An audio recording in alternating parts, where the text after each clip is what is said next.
Est-ce que vous avez accès à une alimentation saine? Faisons un petit test. Regardez les commerces autour de chez vous. Supermarchés, primeurs, épiceries, fast-food, et faites le compte.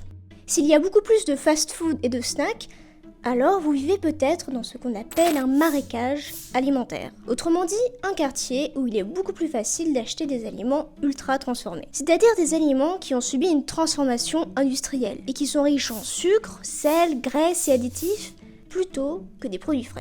L'offre saine peut exister, mais elle est invisible à cause de prix trop élevés ou alors d'un manque d'accessibilité. Ce phénomène fait partie d'un environnement dit obésogène, un cadre de vie qui pousse sans qu'on s'en rende vraiment compte à manger plus de calories et à bouger moins. Le développement de l'industrie agroalimentaire, l'augmentation des produits ultra transformés en magasin et la publicité ont largement contribué à façonner ce paysage. Le problème, c'est que cet environnement a un impact sanitaire. En France, la proportion de personnes obèses a doublé en un peu plus de 20 ans. Elle touche aussi plus les ménages modestes. L'obésité y est 2 fois plus fréquente que parmi les plus aisés.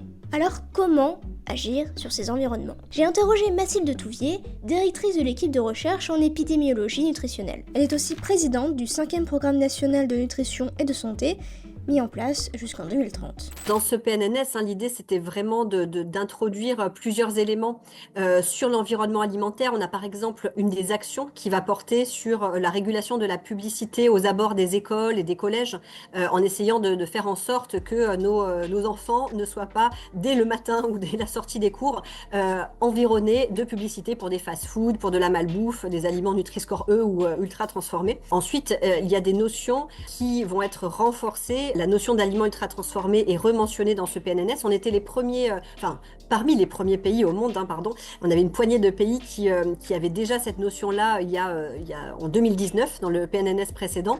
L'idée, c'est d'aller plus loin là maintenant au niveau politique sur ces aliments-là et de renforcer aussi tout ce qui va contribuer à changer l'offre. Les accords cadres avec les filières pour baisser les taux de sucre, de sel, etc. Ça va être important. Le Nutri-Score qui soit généralisé à tous les produits en vrac, à la restauration collective. Donc tout ça, c'est des choses qui sont inscrites dans le PNNS. On peut, par contre, regretter qu'il y ait des éléments qui n'aillent pas assez loin. Par exemple, moi j'aurais aimé voir écrit, et j'espère qu'on y arrivera dans le mandat de ce PNNS, le Nutri-Score obligatoire sur l'ensemble des aliments, ou encore de la régulation, de la publicité, du marketing pour les produits de mauvaise qualité nutritionnelle, Nutri-Score DE ou ultra transformés.